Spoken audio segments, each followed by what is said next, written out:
merci à chacun de vous.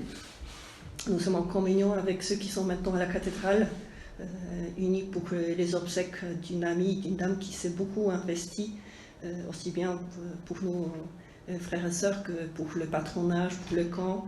Françoise qui a fait beaucoup la cuisine, qui a beaucoup aidé, elle est décédée il y a quelques jours.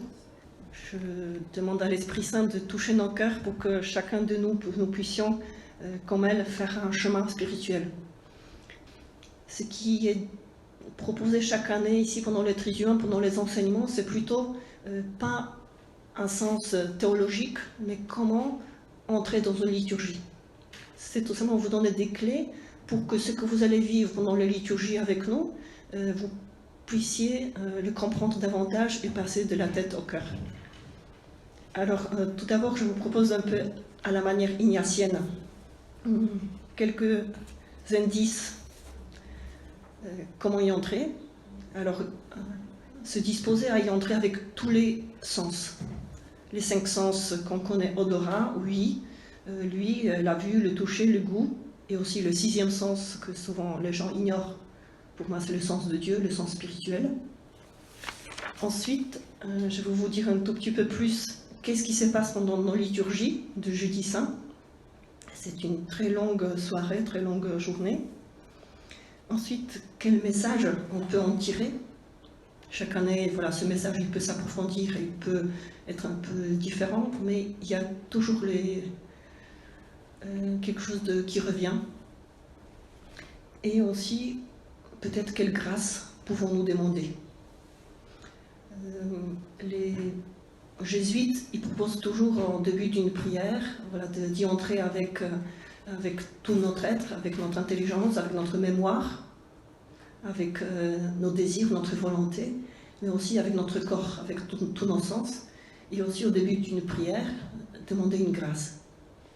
Du coup, moi, cette grâce, je vais vous la présenter à la fin, mais c'est une grâce qu'on peut demander au début de la liturgie, ou pendant le début, quand vous vous promenez, quand vous faites votre marche jusqu'à la cathédrale à pied, demandez une grâce qui peut être formulée d'une manière différente, mais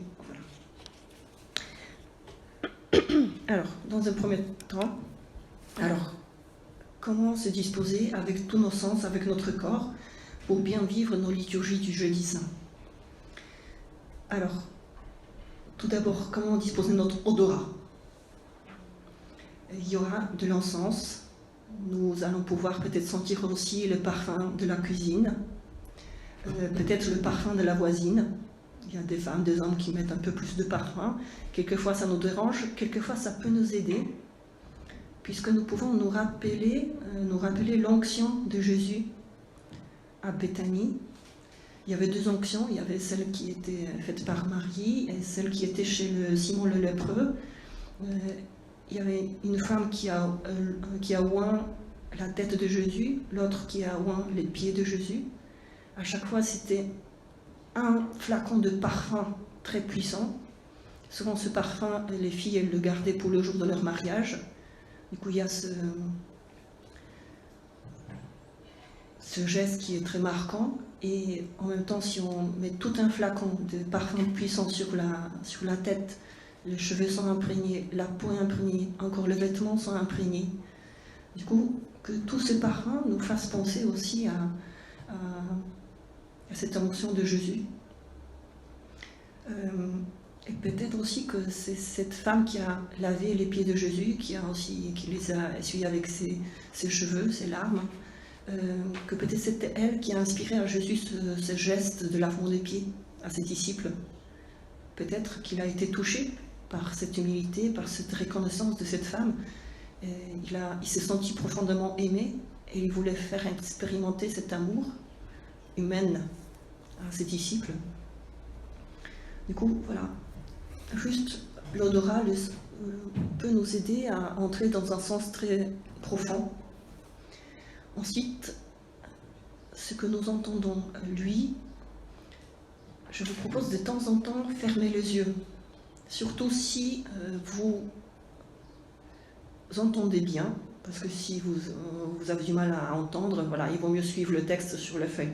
Mais si vous entendez bien, fermez vos yeux et écoutez les lectures. Ne pas se laisser distraire par les voisins, par les retardateurs, par la coiffure ou les vêtements des lecteurs, mais s'imaginer le ton de la voix de Jésus ou de l'apôtre et laisser les paroles vibrer en moi. Quelquefois, quand on lit la Bible, juste avec nos yeux, ce texte, on peut passer vite sur ce que nous lisons, et si on le lit à voix haute, ces paroles, elles ont un autre retentissement sur nous. Alors, pendant la lecture, fermez les yeux pour entendre cette parole qui est prononcée, dite pour moi. Ça peut à nouveau davantage, cette parole peut rentrer dans mon cœur davantage. Troisième sens, c'est la vue. Tout au long de cette journée, mais aussi tout au long de ce temps de Triduum, je vous invite pendant le temps de la liturgie, mais aussi pendant le temps que vous êtes seul, par exemple, à regarder la croix, à fixer du regard une icône ou la croix, Jésus sur la croix, et essayer de réveiller les yeux du cœur. Regardez aussi les gestes du lavement des pieds. Et à un moment, c'est peut-être contradictoire, ça peut sembler contradictoire, mais pour éveiller le sens de la vue, fermez les yeux pour s'imaginer, pour voir avec nos yeux intérieurs Jésus venir à moi. Jésus qui me propose à moi me laver les pieds. Même si je ne suis pas parmi les 12 choisis au milieu de l'église, mais voilà, je le regarde. À un moment, je ferme les yeux et je m'imagine que c'est Jésus qui vient à moi me proposer, me laver mes pieds, même s'ils sont abîmés, même s'ils sont malades, même s'ils transpirent. Et aussi, s'imaginer le regard de Jésus sur Jean pendant la dernière scène, mais aussi sur Judas. Il était là, il partageait son repas. Jésus, il l'aimait, et en même temps il savait qu'il allait le trahir. Et s'imaginer ce regard de Jésus sur eux, et aussi le regard qu'il pose sur moi. Et moi Jésus, je suis là avec toi, à cette table, avec les autres disciples. Tu nous regardes chacun, et qu'est-ce que tu veux me dire à travers ton regard? Quel est ton regard sur moi? Et peut-être nous allons pouvoir être étonnés. Ce n'est pas le regard de mon père, ce n'est pas le regard de ma mère, ce n'est pas le regard de ma copine, c'est le regard du Christ. Et c'est étonnant parce que nous allons pouvoir recevoir aussi ce regard de Jésus sur les autres. Alors exercer ce sens de la vue, regarder et s'imaginer le regard de Jésus sur nous, ça nous permet ensuite d'avoir un regard tout autre sur notre épouse, sur notre époux, sur ma soeur, mon frère, ma mère, sur mes collègues. Ensuite, le toucher. Je nous invite, je me mets dedans, à nous laisser toucher dans notre corps. Bien sûr, voilà, on part du lavement des pieds, alors laisser toucher nos pieds, mais aussi nos mains et nos langues. Elles seront touchées par le corps du Christ dans l'Eucharistie. Souvent, il y en a qui discutent, il y en a qui préfèrent recevoir le corps du Christ sur la langue, il y en a qui préfèrent sur la main. L'essentiel, c'est de se laisser toucher. Et avec ces membres de notre corps, on peut faire tant de bien et tant de mal. Et si on se rend compte que Jésus veut toucher nos mains, qu'il veut toucher nos langues, il veut toucher nos lèvres, on a beaucoup plus du mal ensuite à faire de la peine à nous-mêmes ou aux autres avec nos mains, avec notre langue, à dire des paroles qui blessent, à dire des paroles qui humilient. Et si nous l'avons fait, Jésus vient pour nous toucher, pour nous guérir. Alors, en communion, d'habitude, jeudi saint, on peut communier au corps et au sang du Christ. Malheureusement, les restrictions sanitaires cette année ne nous permettent pas de pouvoir communier au sang du Christ, mais au moins gardons peut-être quelques instants de plus l'hostie dans la bouche, juste pour conscientiser que oui, Jésus veut guérir ma manière de m'exprimer, que oui, Jésus veut guérir mes mains, mon cœur. Alors voilà, nous laisser toucher physiquement, conscientiser que oui, Jésus il vient physiquement dans mon corps. Ensuite, le goût. Il y aura des repas de fête aujourd'hui, dimanche aussi, mais après il y aura, voilà, Anne-Isabelle parlait de ce contraste entre la soirée et la nuit, du coup entre le repas de fête avec du vin, voilà, qui souligne ce côté festif de la journée, de ce qui se passe, et juste après la journée du jeûne. Alors prenons le temps aussi de déguster le soir ou le lendemain, voilà, le pain, doucement.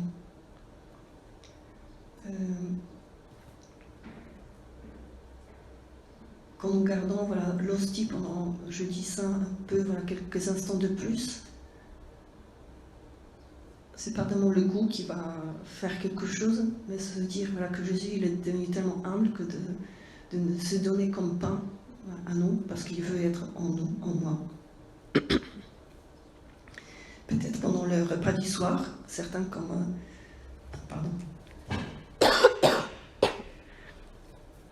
Si vous faites le repas un peu le menu comme pendant le seder, avec les herbes amères, avec de l'agneau, avec l'œuf, avec le pain d'azime, tout cela est proposé pour que nous puissions entrer dans ce que vivait Jésus, même dans le menu du repas de Jésus, de la dernière scène, pour être davantage présent à ce qu'il nous propose.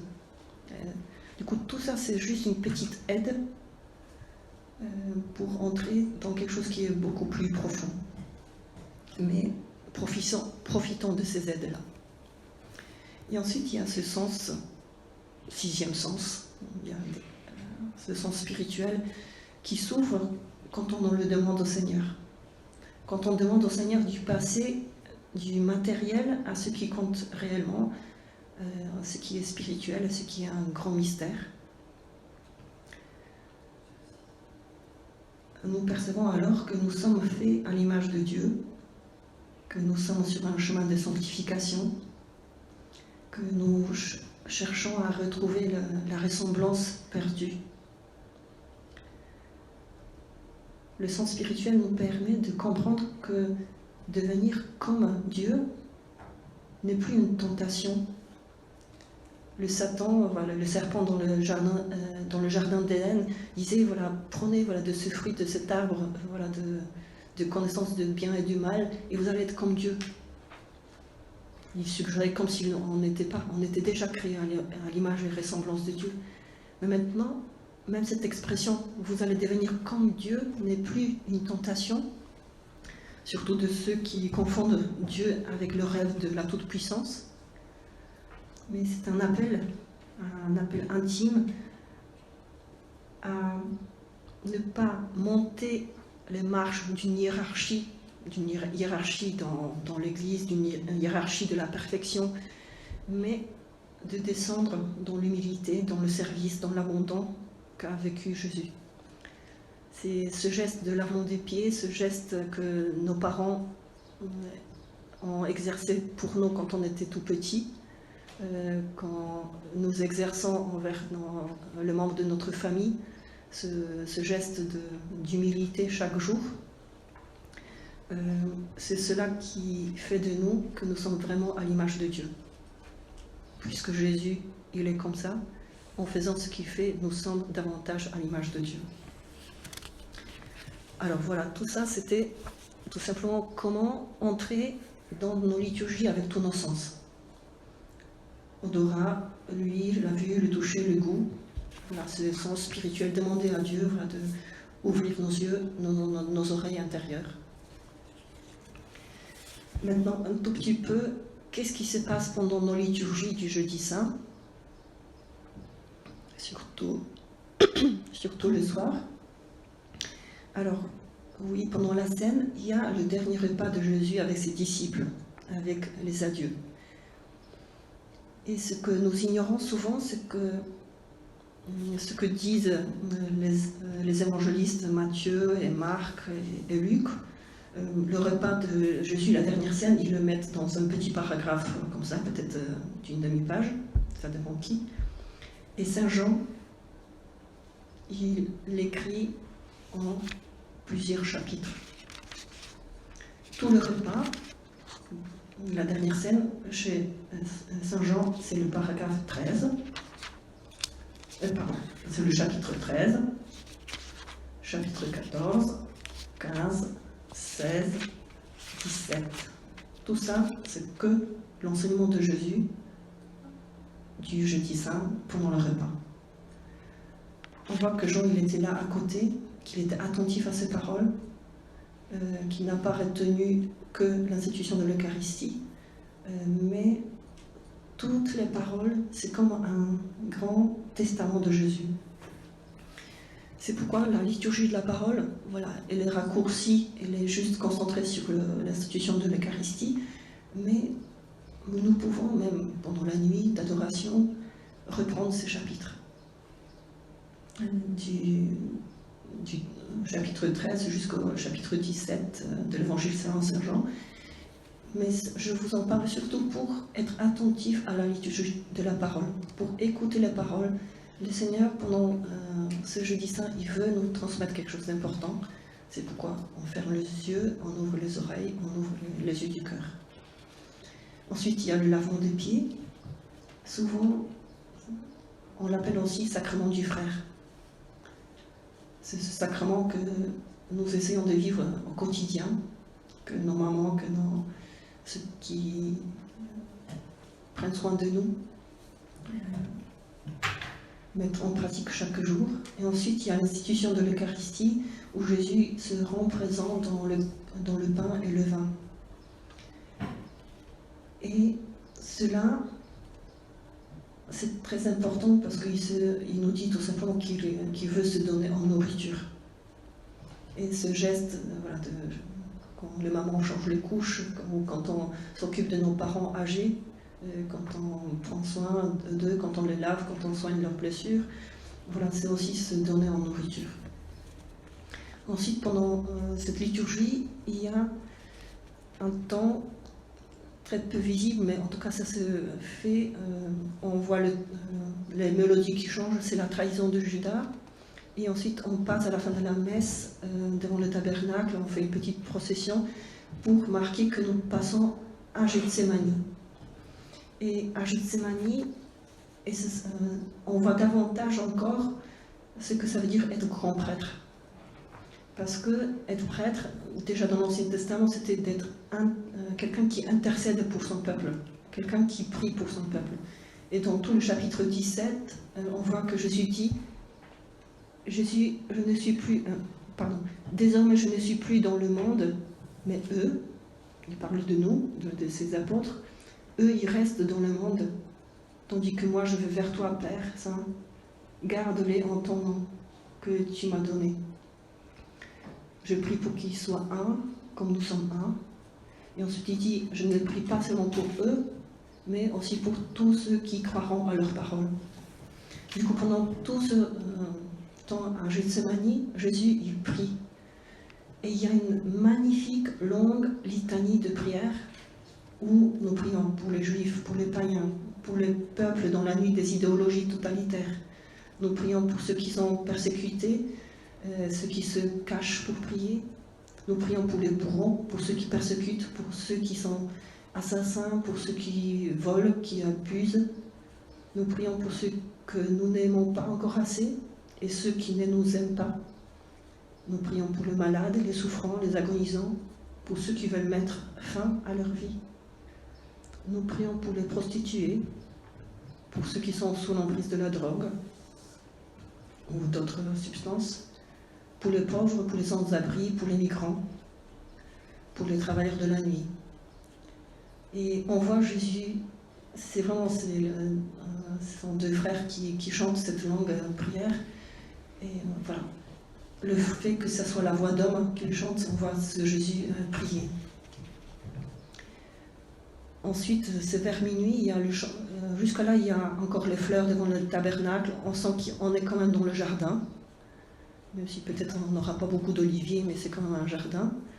Et ensuite, il y a vers minuit, il y a un changement de décor, et les fleurs partent. Il y a une croix qui commence à se dessiner, et on entre. On peut s'imaginer qu'il y a les soldats qui arrivent, que c'est l'arrestation de Jésus, qu'il y a un Judas qui arrive. Et à partir de ce moment-là, il commence à vivre les premières étapes du jugement. Ils l'ont emprisonné. Et toute la nuit, parce que c'était trop tard après pour Pilate ou pour les grands prêtres de le juger dans la nuit, du coup, une deuxième partie du jugement se fait le matin. Et Jésus passe une longue partie de la nuit dans une citerne, dans une prison, attaché par les bras en haut. Et déjà juste être emprisonné comme ça, c'est déjà un calvaire, c'est déjà un supplice. Mais voilà, le chant, les décors sont faits là pour nous aider à y entrer. Alors, quel message nous pouvons tirer aussi de ces textes? Moi, je vais mettre un tout petit peu l'accent juste sur la différence entre mémoire et mémorial. Déjà dans la première lecture du Jeudi Saint, nous lisons le rappel de la sortie d'Égypte quand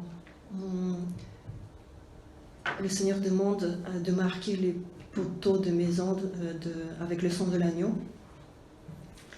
Et souvent on ne le sait pas que finalement ce texte il a été écrit un peu plus tard, que les Israélites en Égypte, ils habitaient quand même toujours comme des nomades. Ils n'habitaient pas dans les maisons, mais plutôt dans des tentes. Et que c'était leur habitude de chaque année de sortir pour 3 jours dans le désert pour prier Dieu, pour offrir le sacrifice. Et que Pharaon, chaque année, il était d'accord pour cela. C'était encore une tradition de nomades, même avant Abraham, où ils ne connaissaient pas encore Dieu, mais voilà, ils marquaient leurs poteaux, les poteaux des tentes, avec le sang des animaux pour chasser les mauvais esprits. Du coup, c'était un coutume qui était connu. Ensuite, quand avec Joseph, ils sont venus en Égypte, ils partaient quand même chaque année pour faire des sacrifices d'animaux et pour faire leurs prières. Et du coup, c'était une certaine liturgie qu'ils avaient mémoire. Voilà, là, ils faisaient mémoire un peu de leur tradition de famille. Voilà. Ensuite, quand ils ont connu avec Abraham le Dieu unique, du coup, voilà, tout simplement une reconnaissance de bienfaits. Et c'était juste, voilà, dans le récit que nous allons entendre le Jeudi Saint, nous voyons que cette nuit-là où Pharaon, une année, il n'était pas d'accord de le faire sortir parce qu'il avait un grand projet architectonique, voilà, pour les grandes constructions. Du coup, faire partir les ouvriers pour 3 jours, c'était pas trop économique, c'était pas trop efficace, et surtout que c'était Moïse qui le demandait, Moïse qui était son frère adoptif, qui était un fuyard, qui était un assassin, et qui était un Israélite, et du coup, obéir à des ordres d'un petit frère qui finalement, aux yeux de Pharaon, n'est rien, c'était un peu humiliant. Du coup, ça n'a pas aidé à ce qu'ils permettent cette année-là aussi de partir pour 3 jours dans le désert. Voilà, c'est pour un petit côté historique. Mais en tout cas, ici, dans ce texte, on voit que le peuple de Dieu, il fait mémoire des événements, il a ses traditions. Mais ce que nous allons vivre, on ne va pas juste faire mémoire du jeudi saint, de ce que Jésus a fait, mais nous allons vivre un mémorial. Un mémorial, c'est un mot qui indique que ce qui s'est passé il y a 2000 ans seront présents aujourd'hui. Que ce n'est pas juste un anniversaire que nous allons fêter, mais que le mystère, le fruit de ce mystère qui était accompli il y a 2000 ans seront présents aujourd'hui. Un autre exemple, par exemple pendant une retraite ignatienne, je pu revivre un peu les fruits d'une expérience forte que j'ai eue de Dieu quelques années auparavant. Mais cette expérience de le revivre était tellement forte que j'avais l'impression que c'était une nouvelle expérience. Mais c'était juste, voilà, l'expérience peut-être forte que j'ai vécue, c'était peut-être 3 ans avant, mais le Seigneur me l'a rappelé de telle manière que, comme c'était, voilà, le fruit était aussi fort et aussi important que ce que j'ai vécu il y a 3 ans auparavant. Du coup, cela on appelle dans la vie spirituelle un mémorial de grâce, un mémorial d'une expérience spirituelle. Et ici, chaque année, quand on vit Noël, ou quand on vit Jeudi Saint, Vendredi Saint, Samedi Saint, on vit un mémorial d'un événement. Ça veut dire que le Seigneur, il veut nous faire revivre toutes les grâces qu'il a déversées sur l'humanité. Il veut rendre présent ce qui s'est vécu à ce moment-là à chacun de nous. Alors pendant le lavement des pieds, c'est le mémorial. Qu'est-ce que le Seigneur veut nous faire revivre? Il nous a dit, en fait, il nous a dit, vous devez vous laver les pieds les uns aux autres. Et c'est étonnant parce que c'est rare que Jésus dit, vous devez. Et il ne dit pas, je vous suggère, je vous propose, ça serait bien. Non, il dit, vous devez vous laver les pieds les uns aux autres. Et en même temps, ce ne sont pas que des paroles vides, ou des paroles comme des commandements qui ont été dits par Moïse, mais il met des gestes, il les met en pratique, il nous donne un exemple à suivre. Du coup, il s'engage lui-même. Et ce que ses disciples ont pu vivre, c'était étonnamment ce choc, peut-être émotionnel, vu ce que ce geste signifiait à l'époque. Jésus, il veut nous le revivre, il veut nous le faire revivre à nous. Surtout que dans un autre passage, il nous dit qu'il nous a choisis pour servir en sa présence. C'est Saint Paul qui dit, voilà, tu nous as choisis pour servir en ta présence. Et alors, on peut se poser la question, elle est où cette présence? Et puisqu'il nous a créés à son image, ça devient peut-être une folie, mais on voit Dieu partout. On voit Dieu en chaque personne. Et servir en sa présence, voilà, si je suis en présence de Christine, si je suis en présence de Anne, si je suis en présence de Marie-Stella, je sers en sa présence. Et j'essaye de servir Dieu en servant celui qui est en face de moi. Et le Seigneur veut nous faire revivre cette expérience, ce que les disciples ont vécu, que ça nous touche en profondeur. Et il a dit, voilà, vous devez le faire en mémoire de moi. La même chose qu'il dit au sujet de l'Eucharistie après, au niveau du pain, au sujet du pain et du vin.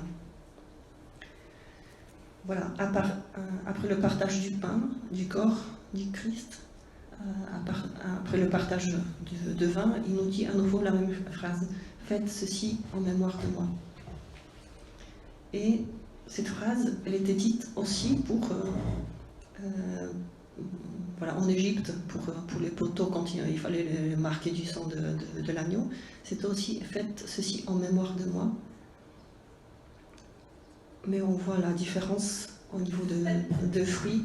C'était comme, à l'époque de l'Égypte, c'était comme une anticipation, c'était comme une prophétie de ce que nous allions vivre. Et maintenant, c'est le passé qui devient présent. il y a une grande cohérence entre ce lavement des pieds et l'institution de l'Eucharistie dans l'institution de la présence de Dieu dans le pain et le vin. Jésus fait ce qu'il dit. Et à travers cela, il nous donne un message comment être chrétien, comment être enfant de Dieu. Ce qui heurte beaucoup les gens autour de nous, ce qui fait que les gens ne sont pas attirés par l'Église ou qu'ils quittent l'Église, c'est souvent ce manque de cohérence, que nous ne sommes pas, nous disons une chose et nous faisons une autre. Et Pierre l'a fait le soir même du jeudi saint, et il dit à Jésus, je donnerai ma vie pour toi. Et quelques heures après, il reniait Jésus. Il en pleure. Mais il reçoit ce regard de Jésus sur lui, et il se laisse toucher par son amour. Et nous, souvent, au moins parfois, nous sommes comme Pierre, nous sommes faibles, peureux, et c'est normal, je pense, d'avoir peur d'être crucifié, d'être fixé sur la croix. Et pourtant, je pense qu'il n'y a pas d'autre chemin de salut, sauf que nos croix sont différentes. Il y a des martyrs, le mot martyr, ça veut dire témoin. Du coup, quelquefois, nous, on pense martyr tout de suite, qu'on est égorgé, mais non. Être martyr, ça veut dire être témoin. Et il y a du coup des martyrs de la vie quotidienne et des martyrs du sang. Et moi, je suis vraiment fortement frappée par le martyr de la vie quotidienne. Le martyr de nos paroissiens, de ceux que nous côtoyons ici à Tarbes, de mères, des familles, des personnes qui vivent vraiment un grand don d'elles-mêmes. Et voilà, je suis édifiée par beaucoup de personnes, même ici présentes, par leur cohérence intérieure. Je vois qu'il y a des vrais chrétiens dans le monde, il y a des vrais chrétiens parmi les chrétiens. Et ça me donne envie d'être comme vous. C'est dans les deux sens, quelquefois ça marche. Mais voilà, j'aimerais souligner aussi que nos croix ne sont pas les mêmes et que c'est important de ne pas se comparer. Les croix de mères de famille, des épouses, des personnes seules ne sont pas les mêmes que celles des époux, des travailleurs, des chômeurs. Les croix des migrants et des sœurs, religieuses, religieux, ou des évêques ne sont pas les mêmes, mais on porte chacun notre croix, ou on est fixé sur notre croix. Des PDG ou des enfants, des familles riches ou des enfants dans la rue n'ont pas les mêmes croix, mais tous, nous avons la même mission, la mission de nous donner par amour, de nous donner sans compter. Et je pense que c'est important aussi de se donner là où ce don de nous-mêmes peut porter du fruit. Là où le Seigneur nous a mis, ou là où nous avons choisi d'être. Et il y a quelquefois des cartes postales où on voit une fleur qui pousse au milieu du goudron de la rue, ou un arbre qui pousse sur un rocher, il n'a pas de terre. Et ça réveille en nous une admiration. Et quelquefois on peut aussi s'imaginer, identifier avec cette fleur qui a poussé là, et finalement, si elle était dans un champ, on ne l'aurait pas admirée. Mais puisque cette fleur a poussé dans un endroit où c'est un miracle qu'elle existe, on a beaucoup plus d'estime pour cette fleur. Et de même pour nous. Si nous vivons dans une famille ou dans un contexte culturel ou politique où c'est presque un miracle que de vivre ou d'avoir de la foi, notre existence elle a un prix immense aux yeux de Dieu, aux yeux aussi de ceux qui savent ce que nous vivons, que cette existence aurait dans un contexte très favorable. Et j'en parle parce que quand nous regardons Jésus, nous voyons cette cohérence entre ce qu'il dit, ce qu'il fait, et on voit que le Père lui a donné la force à vivre ce qu'il avait à vivre. Mais ce que j'aimerais bien aussi souligner, c'est que le Père n'a pas voulu que son Fils souffre. Notre Dieu n'est pas un sadique qui voulait absolument que son Fils offre sa vie pour nous. Si Jésus il a souffert, s'il a vécu la mort, c'est par cette cohérence de sa vie avec le message qu'il avait à donner. Et si ce message était accepté, si ce message pouvait être accepté, peut-être il n'aurait pas dû souffrir la croix. Tout simplement, Jésus, il ne pouvait pas se régner lui-même. Il ne pouvait pas devenir hypocrite. Il ne pouvait pas rendre culte juste pour rendre culte, faire de pratiques sans écouter Dieu. Jésus ne pouvait pas ne pas réfléchir, ne pouvait pas accepter des souffrances, des rejets, des morts au nom de Dieu. Jésus ne pouvait pas adhérer à ça. Adhérer à ce qui se pose à la charité ou comme quand par exemple la femme qui a été attrapée sur l'adultère, voilà, la lapidée. Pour Jésus, c'était contraire à la charité. C'était contraire à la liberté intérieure. Il y avait plusieurs situations où il ne pouvait pas guérir quelqu'un, où on le traquait juste parce qu'il a guéri quelqu'un le jour du sabbat. Alors, elle est où la liberté intérieure? Ou que ce disciple qui avait faim ne pouvait pas prendre quelques graines de blé. Elle est où la liberté intérieure? Jésus ne pouvait pas adhérer à cela. Il savait que cette puissance, ce message de Dieu, amour, qu'il avait dans son cœur, qui était imprégné en lui, qu'il est venu annoncer, il fallait qu'il l'annonce. Et même si cela ne plaisait pas aux autorités publiques. Du coup, Jésus, il s'est donné, il était cohérent. Il n'est pas venu juste pour souffrir et pour mourir. Mais tout simplement, c'était comme une conséquence de cette cohérence intérieure. Il est venu sauver ce qui était perdu. C'est peut-être aussi pour ça qu'il a dû descendre aux enfers pour chercher Judas qui s'est perdu. Ou Pilate qui n'a pas su être cohérent. Pilate qui ne voyait aucune raison pour condamner Jésus, il l'a condamné. On pourrait dire une faiblesse de caractère.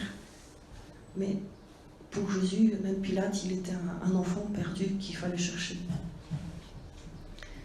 Alors je souligne juste que, voilà, quelle image de Dieu le Père on a, parce que quelquefois dans notre texte biblique, on peut lire que cette offrande a plu au Père. En fait, c'est pas le Père ne s'est pas réjoui de la mort de son Fils. Ce qui a plu au Père, c'est cette attitude intérieure avec laquelle Jésus il a vécu cette souffrance. Chaque souffrance peut devenir pour nous un endroit de chute, et aussi la souffrance peut être quelque chose qui nous élève vers Dieu, qui nous rapproche de Dieu. Et la manière comment Jésus il a osé vivre jusqu'au bout ce message qu'il a annoncé, il n'a pas régné, il aurait pu fuir, mais voilà, il ne serait pas cohérent avec ce qu'il a annoncé. Du coup, c'est cela qui a plu au Père.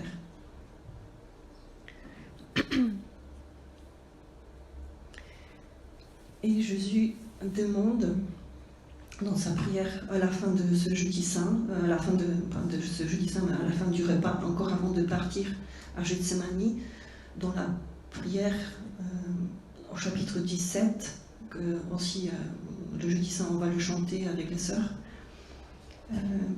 il prie pour que, il dit voilà, je me consacre pour eux, je me consacre moi-même, afin qu'ils puissent continuer mon œuvre, ma mission, cette mission d'intercession, cette mission de la présence auprès des siens, cette mission d'être un alter Christus, d'être lui au milieu du monde. Et ici j'arrive alors à la demande de la grâce que je vous propose.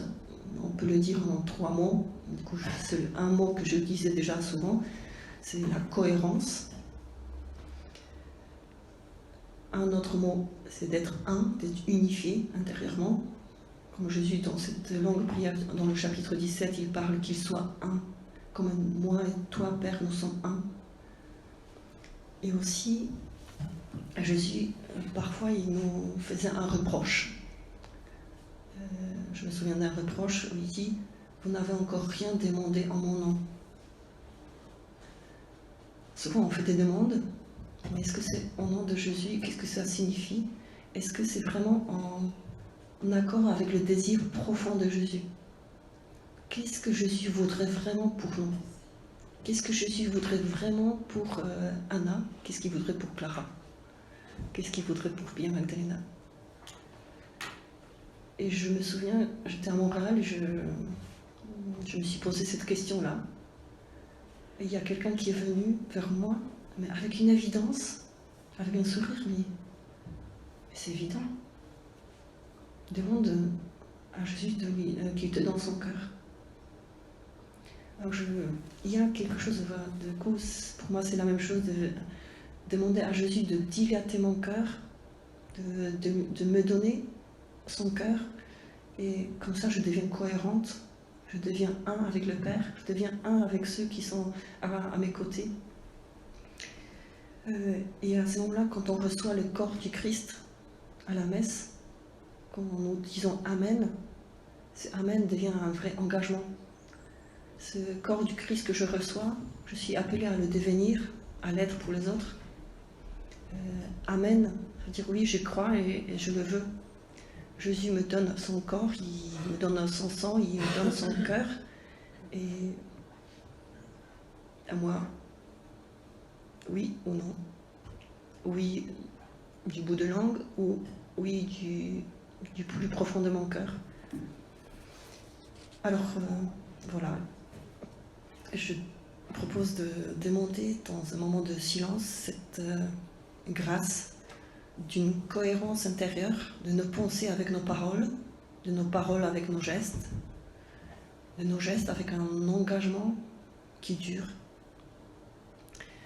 que ça amène au corps du Christ, puis cet engagement que de dire oui, je veux être cohérent avec mes choix, avec la création, avec mes frères, avec l'écologie, avec mes choix politiques, avec mes choix économiques. Par exemple, je me suis dit, le thé que je préfère, souvent je le trouve dans les sachets en plastique, emballés individuellement. Et j'ai un choix souvent à faire. Je prends mon thé préféré ou je prends en sérieux ma décision de ne pas faire des courses avec les plastiques, avec des choses emballées individuellement, puisque c'est pas cohérent avec mes choix, avec l'écologie, avec mon exemple d'être chrétienne. Et voilà, c'est un choix qui est à refaire souvent et j'aime beaucoup. Chaque matin, quand je vois parce que quelqu'un d'autre a fait les courses, je vois mon thé préféré avec les sachets en plastique, eh ben non, il faut que je sois cohérente. Et quelquefois, cette cohérence,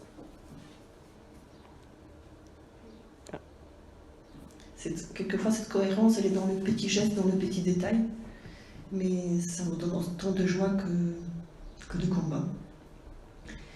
Et alors, dans les choses plus pratiques, c'est voilà, le moment CHEDT, mais dans les choses plus spirituelles, c'est vraiment être cohérent. Voilà, si je suis là pour prier pour les autres, si je suis là pour si je veux recevoir le cœur de Jésus, c'est que mon cœur s'élargisse, que dans mon cœur, toutes les personnes que je rencontre, tous les visages que je rencontre, qu'il y soit vraiment, et que je ne prie pas non plus que pour ce que je connais, pour que je vois, mais que je sois imbibée par ce que je vois à la télé, pour ce que je vois dans les journaux, que toutes ces personnes, elles trouvent la place dans mon cœur, que tous les migrants que je vois, sur lesquels je lis les articles dans le journal, qu'ils trouvent la place dans mon cœur. dans le cœur de Jésus, il y a de la place pour tout le monde. Alors s'il élargit mon cœur en dimension de son cœur, il faut qu'il y ait de la place en moi pour tout le monde. Même pour ceux que naturellement j'aurais du mal à aimer.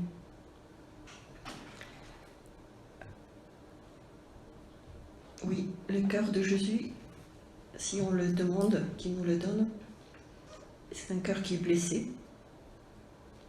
Du coup, quelquefois on peut hésiter, est-ce que vraiment je veux demander à Jésus son cœur? Mais est-ce que c'est possible d'aimer sans être blessé? Au moins par rejet d'amour. C'est toujours une blessure aussi. Mais aussi, le cœur de Jésus, c'est un cœur qui est comblé par l'amour du Père. Et ça vaut la peine de vivre même une blessure du rejet en accueillant quand même cet amour du Père qui comble au-delà de tout. Et c'est souvent le fait que je suis un peu davantage consciente de cette immensité de l'amour du Père, que je peux sentir un peu cette souffrance de Jésus, que aussi bien Saint François ou Madeleine de Patsy criaient, voilà, l'amour ne pas aimer.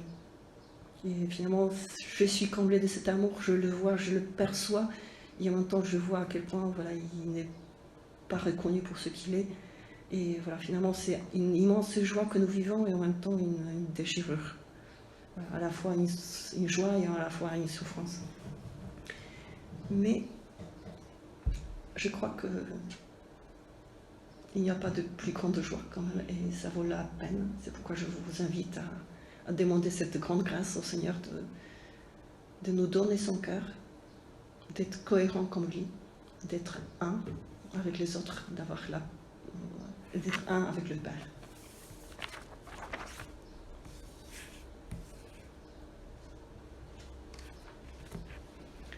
Et l'essentiel, c'est le Seigneur qui nous donnera pendant nos liturgies. Alors je vous remercie beaucoup. Merci. Comme je dis ça.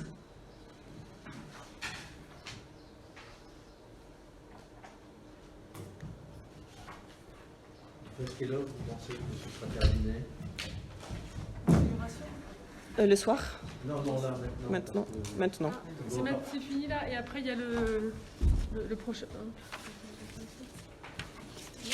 Le prochain rendez-vous, c'est éventuellement la prière du milieu du jour à 11h, midi 15. Voilà. Ça dure juste un quart d'heure. Voilà. Ou sinon, on se retrouve à 15h ici pour éventuellement la lecture pour ceux qui veulent. Est-ce que peut-être juste pour information, est-ce que vous êtes sûr ou pas de venir, et ceux qui sont sûrs de venir pour la lecture, vous pouvez lever la main pour voir à peu près. D'accord. Okay. Est-ce que tu peux juste dire un peu qu'est-ce que c'est la lecture, comment ça se fait? Parce qu'il y en a qui appréhendent un peu au niveau d'intimité, de partage. Donc la lecture, c'est, par exemple pour aujourd'hui, on va prendre le texte qui est le texte de l'Évangile, c'est-à-dire le lavement des pieds. Et donc le but d'une lecture, en fait, c'est de partir du texte et de vraiment déjà le lire et le relire, voilà, et d'approfondir ce texte simplement en restant le plus proche du texte, en fait. C'est pas de l'interpréter comme on voudrait nous. Éventuellement de faire des rapprochements avec d'autres textes qui sont déjà aussi dans la Bible et d'essayer de voir comment est-ce que finalement, ou par ce qu'on connaît nous, ou déjà aussi d'être touché quelquefois rien que par les mots, par des attitudes, de se dire tiens c'est marrant, dans ce texte-là, ça me touche d'entendre cette parole ou ce mot-là, enfin voilà, donc c'est vraiment le principe de la lecture, c'est d'être à l'écoute de cette parole, et que cette parole, en fait, elle vienne en nous pour nous nourrir, et vous allez voir que même si quelquefois on a l'impression d'être en superficie par rapport à cette parole, si on écoute cette parole, elle va rentrer en nous, on dit qu'on la mange, et qu'on la manduque, on la mâche, et vraiment le but c'est simplement d'être à l'écoute, d'échanger avec les autres, parce que c'est très très nourrissant. Et je vous recommande, dans les groupes dans lesquels vous allez être, d'être persuadé que chacun avec vous est bienveillant et d'être vous-même bienveillant avec les autres. C'est-à-dire que, quel que soit ce que vous allez donner au groupe, comme nous disait tout à l'heure Sœur Pia par rapport à cette page qu'on tourne, il y a quelque chose qui va être dit, qui va être nourrissant pour l'autre, et peut-être ça va paraître ridicule pour un autre, mais en fait, peut-être que juste cette petite parole, elle va nourrir l'autre, en fait. Voilà. Donc en fait, c'est se nourrir les uns les autres au travers de cette parole, s'écouter, Et le fait d'écouter, on dit que écouter, enfin en latin, c'est le latin, obéir et écouter, c'est la même racine. Et bien en fait, se mettre à l'écoute de la parole, c'est déjà commencer à obéir, c'est-à-dire à se mettre dans cette disposition du Christ, du jeudi. Le jeudi, le Christ, il souhaiterait que cette coupe s'éloigne de lui. Et en fait, il reste dans le projet que lui a proposé le Père, c'est-à-dire il obéit au Père, il obéit à ce qui lui est donné. Et nous, en essayant d'écouter cette parole, on se met aussi dans cette disposition-là d'écouter. Voilà. Donc le but, c'est que ça reste, c'est que ce soit simple. Hein. Si c'est trop compliqué pour vous, la lecture, ou si vous pensez que c'est trop compliqué, bah, dites-le à l'animateur qui est avec vous en disant « Oh là là, ça m'a paru trop intellectuel » ou voilà. Donc, pour que, justement que ce soit au niveau de chacun. Peut-être qu'il y en a un qui a besoin aussi d'être plus nourri intellectuellement. Et bien on a aussi cette possibilité au travers de la... Voilà, chacun en fait arrive avec ce qu'il est. Et le but c'est d'être nourri par cette parole, parce que cette parole elle va se dilater au travers de la célébration qu'on aura par exemple tout à l'heure. Donc vraiment, si vous pouvez venir, en tout cas n'hésitez pas, même si c'est nouveau, parce que c'est vraiment un lieu de nourriture, et j'espère que vous serez nourris par ça. Osons. Merci beaucoup.